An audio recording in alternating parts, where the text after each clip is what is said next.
cidadão comum de uma forma um pouco desproporcional.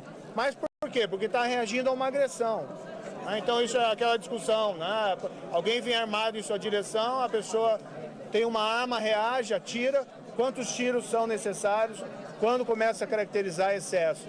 Agora, as pessoas muitas vezes dominadas numa situação de espécie por violenta emoção, podem disparar mais tiros do que seria necessário para reagir àquilo. Houve aquela situação anos atrás, né, que ficou famosa, daquela artista, a Ana Hickman, cujo irmão reagiu a uma agressão, chegou a ser processado, foi absolvido, porque na época o juiz reconheceu que não havia excesso. O mais apropriado, né, o juiz decidiu certo, mas seria dizer que houve um excesso, mas que naquelas circunstâncias ele não deveria responder como um homicida, mas que alguém que agiu sob violenta emoção. Ministro, o senhor não teme que esse pacote possa ser desconfigurado aqui em relação aos crimes de corrupção? Olha, eu acho que nós acompanhamos aí, portanto, o começo da entrevista coletiva do juiz Sérgio Moro, já vamos falar nela. Agora interrompemos para dar informação de que a juíza federal Gabriela Hart, que inclusive ficou no lugar do ex-juiz Sérgio Moro, condenou Luiz Inácio Lula da Silva a 12 anos e 11 meses de prisão por corrupção e lavagem de dinheiro no sítio de Atibaia. A juíza federal da Lava Jato impõe nova sentença ao ex-presidente por supostas propinas das empreiteiras Odebrecht, OAS e Charrim, correspondentes às reformas de R$1 milhão nesse imóvel localizado no interior de São Paulo. Luiz Inácio Lula da Silva, só lembrando, está preso na sede da Polícia Federal, em Curitiba, desde o dia 7 de abril do ano passado, cumprindo pena de 12 anos e 1 mês naquela ação que envolvia o triplex do Guarujá. Essa agora é uma outra ação. Portanto, mais uma vez, a juíza federal Gabriela Hart condenou Luiz Inácio Lula da Silva a 12 anos e 11 meses de prisão por corrupção e lavagem de dinheiro no caso do sítio de Atibaia. Vamos voltar agora com a coletiva do ministro Sérgio Moro. Ela adota uma estratégia de confronto. O confronto policial é ruim. É ruim policial, o policial pode morrer. É ruim para um inocente, um dano colateral, um inocente que seja morto num confronto policial. E para o próprio criminoso. O criminoso tem que responder na forma da lei, né? E não, eventualmente, ser vitimado e ser morto. Agora, é necessário reconhecer que o confronto, embora indesejado, pode ocorrer. E a legislação tem que regular, né, o que acontece em circunstâncias da espécie. Na nossa opinião, isso já é regulado pela lei atual. Mas é oportuno deixar mais claro. Mas não existe, isso eu já falei várias vezes e posso repetir tantas vezes quanto for necessárias, não existe nenhuma licença para matar. Quem está fazendo essa leitura está fazendo uma leitura absolutamente equivocada e que não é consistente com o texto proposto. Gente, mais uma perguntinha. Ministro, como é que o senhor respondeu às ponderações de alguns parlamentares de que faltou um levantamento dos impactos de algumas dessas medidas para os estados, principalmente? Sobretudo no que vai resultar em aumento da população carcerária? Nós temos muita ciência de que existe uma situação da população carcerária difícil. Tá? Então, veja, nós não estamos endurecendo em geral o sistema, mas, na linha do que foi proposto pelo presidente Bolsonaro e foi proposto nas eleições, ele foi eleito pela população, e, a meu ver, é algo consistente, é necessário endurecer contra a criminalidade mais grave. Muitas vezes o brasileiro fica revoltado ao ver pessoas responsáveis por homicídios dolosos, cruéis e graves, ficando na prisão pouco menos de 10 anos. Enquanto, por exemplo, veja lá o caso que aconteceu do brasileiro na Espanha, que responsável por homicídio foi condenado à prisão perpétua. Isso é absolutamente consistente com o Estado de Direito. Agora, ciente do problema da população carcerária, nós estamos endurecendo contra a criminalidade mais grave, não contra a criminalidade geral. Quanto custa um homicida preso? Quanto custa um membro de organização criminosa preso? Custa caro. Agora, quanto custa um homicida solto, alguém que não se recuperou, ou alguém que é solto prematuramente, ainda membro de uma organização criminosa? Se nós formos sopesar esses custos, certamente o homicida solto e o líder de organização criminosa ou membro de organização criminosa constitui um custo bem mais caro, até porque muitas vezes envolve uma vida de um cidadão brasileiro que é colocado em risco. Agradeço, muito obrigado.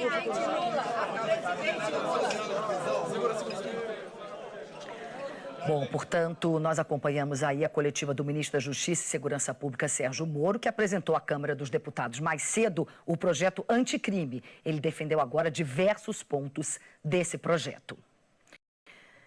Vamos em frente, a gente vai voltar agora a Brasília, ao vivo, com a nossa repórter Andréia Sadi. Andréia Sadi tem informações para a gente agora em primeira mão. Andréia, boa tarde para você. O que você tem de informação para a gente, Andréia? Oi, Cris. Boa tarde para você. Boa tarde a todos. A gente trouxe aqui informações sobre o caso Brumadinho, em referência à empresa Vale. Claro que a gente teve acesso a depoimentos dos engenheiros que chegaram a ser... Eles foram presos, depois soltos ontem por uma decisão do Superior Tribunal de Justiça. Como a gente está vendo aí, nesses depoimentos, a gente obteve o conteúdo de que a Vale já sabia de problemas nos sensores da barragem 2 dias antes do rompimento. O que dizem esses depoimentos? Tem ali uma troca de e-mails, relata uma troca de e-mails entre os profissionais da Vale e 2 empresas ligadas à segurança da barragem de Brumadinho, que mostra que a empresa já havia identificado problemas nos dados de sensores responsáveis por monitorar a estrutura da barragem. Esses e-mails, Cris, eles foram identificados pela Polícia Federal. A gente obteve acesso a esses depoimentos prestados por 2 engenheiros da empresa Tuvsud, o André Jun Yasuda e o Makoto Namba, que foram os responsáveis por laudos de estabilidade ali da barragem. Como eu disse aqui no comecinho, eles foram presos pela Polícia Federal na semana passada e soltos após uma decisão do Superior Tribunal de Justiça. Bom, o que tem nesse material que a gente teve acesso? Ao questionar a Namba, um desses engenheiros, o delegado Augusto Nogueira, da APF, ele registra a existência de e-mails entre dirigentes da Vale, da Tuvsud e de uma terceira empresa.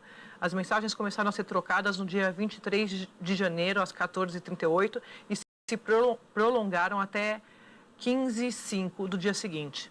A barragem se rompeu no dia 25 de janeiro, como a gente acompanhou e noticiou aqui na Globo News, e a gente tem acompanhado esse caso. Nessas perguntas, o delegado disse que o assunto das mensagens diz respeito a dados discrepantes obtidos através da leitura dos instrumentos automatizados no dia 10 de janeiro de 2019, instalados na barragem B1 do CCF, bem como acerca do não funcionamento de 5, ele usa um termo técnico ali, piezometros automizados. É difícil mesmo, são muitos termos, detalhes sobre essas mensagens, sensores 5 de janeiro. Depois de qual a Tuvsud disse presos pela polícia nesse caso de Brumadinho, nessa tragédia. Marcelo, claro que conforme vocês forem lendo mais do depoimento, fiquem à vontade para nos interromper aqui para trazer novas informações. Obrigada mesmo. Natuza, claro, já se posicionou aqui para a gente comentar sobre isso que a Andréia trouxe. Bastante sintomático, né? Essa pergunta do filho dele, o que ele faria se o filho dele estivesse lá, né, Natuza? Pois é, e mostra a gravidade. Lógico. Aquele que assinou o parecer diz que não deixaria um filho lá depois de tomar conhecimento de novas informações sobre a segurança da barragem. Cris, esse processo todo ainda vai ter muito desdobramento, já tem um impacto político no Congresso, a gente sabe que já há assinaturas, mais de 30 assinaturas ontem à noite. A contagem era de 31 assinaturas com possibilidade de 33 acima, portanto, dos 27 senadores mínimos ali para a abertura de uma comissão parlamentar de inquérito. Tem também um movimento...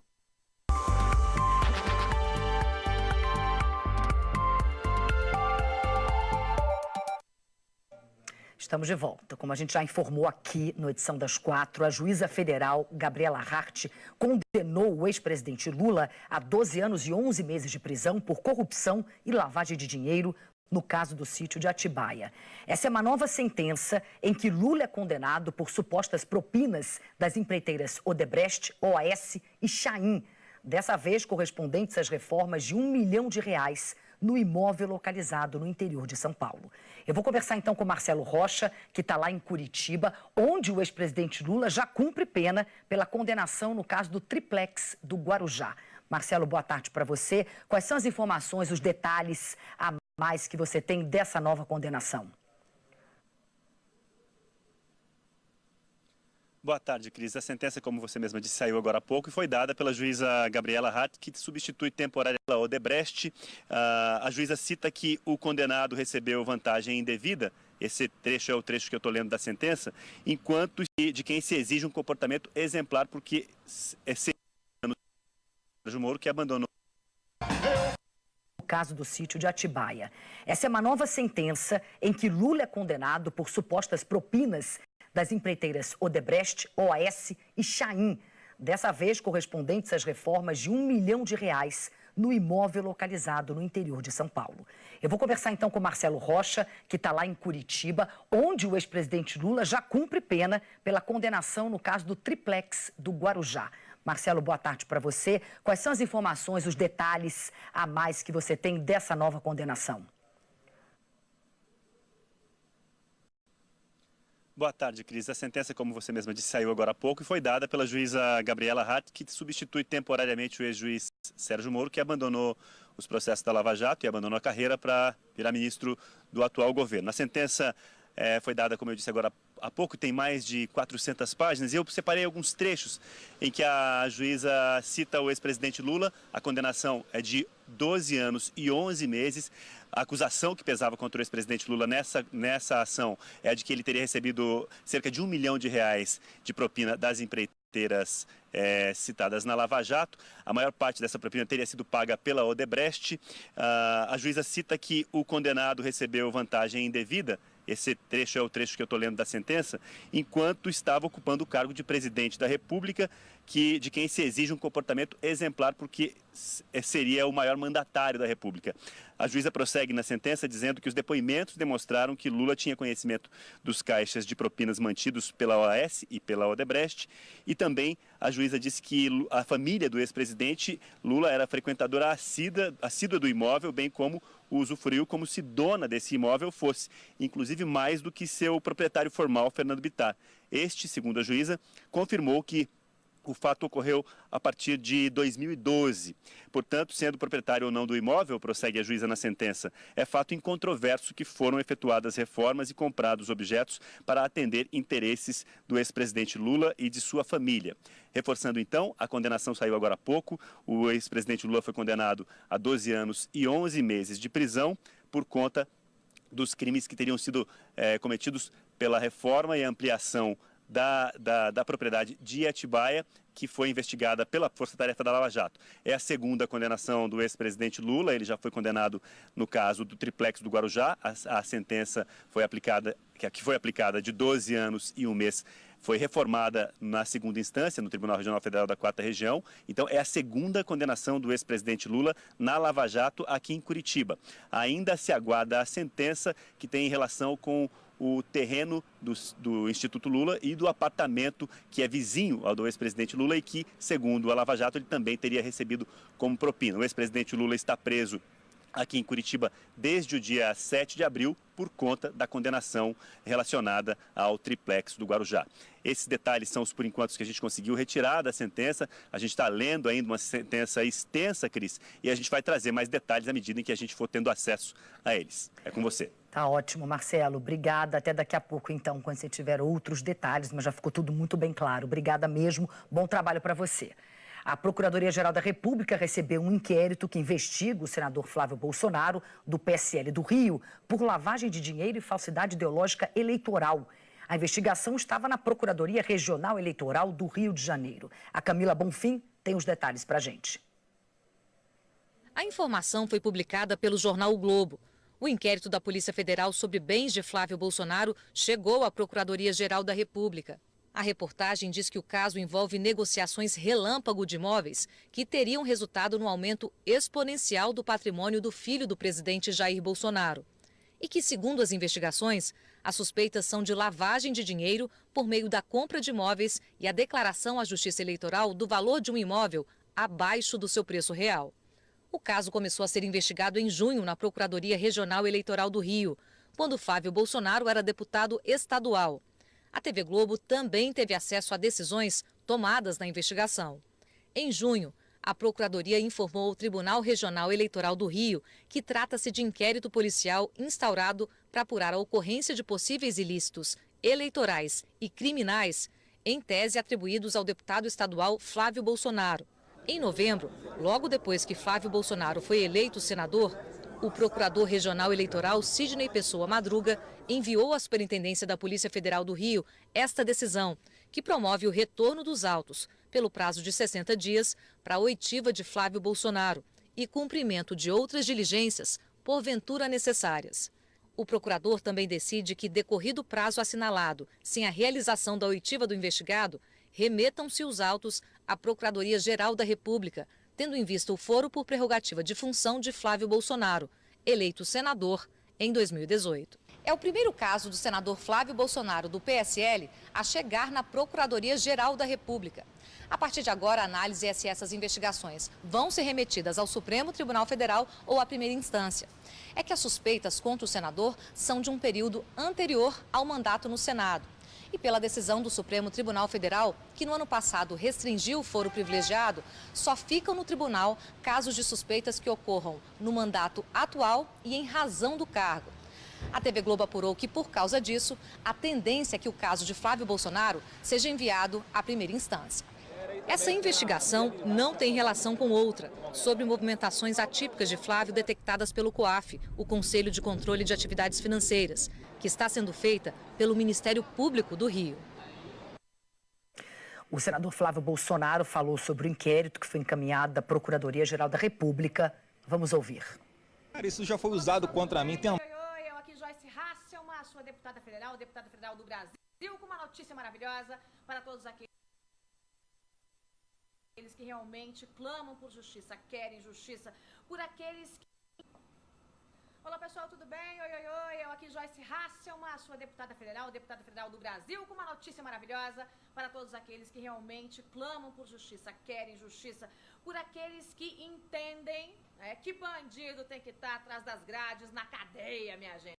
Olha só, ontem eu disse na tribuna da Câmara dos Deputados, eu tô aqui no gabinete do Felipe Francischini. Vem cá, Felipe, vem cá. Ele falou, não me filma não, vou filmar. Tá aqui, ó, tá aqui, minha gente. A boa notícia, Lula foi condenado de novo, Felipe. Mais uma vez, vai ficar em Curitiba mais um tempinho agora. É isso aí, vai passar frio, né, Lula? Mais de 12 anos de cadeia. A juíza Gabriela Hart, que é maravilhosa, aquela que disse... Se falar nesse tom comigo, você vai ter problema. E teve problema. E teve problema, né?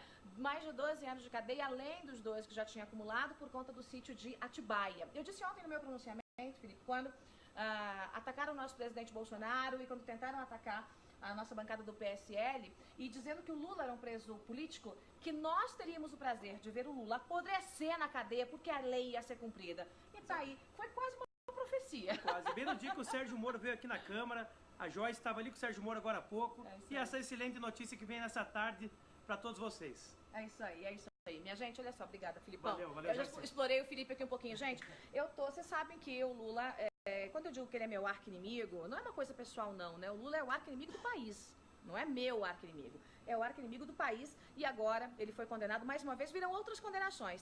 Tá? Essa se refere ao sítio de Atibaia, aquele que é do amigo, porque tudo é do amigo, né, gente? Tudo do Lula é do amigo. É do amigo, é de alguém. Oh, quantos amigos ele tem, né, minha gente? O sítio que tinha até pedalinho lá com o nome dos netos.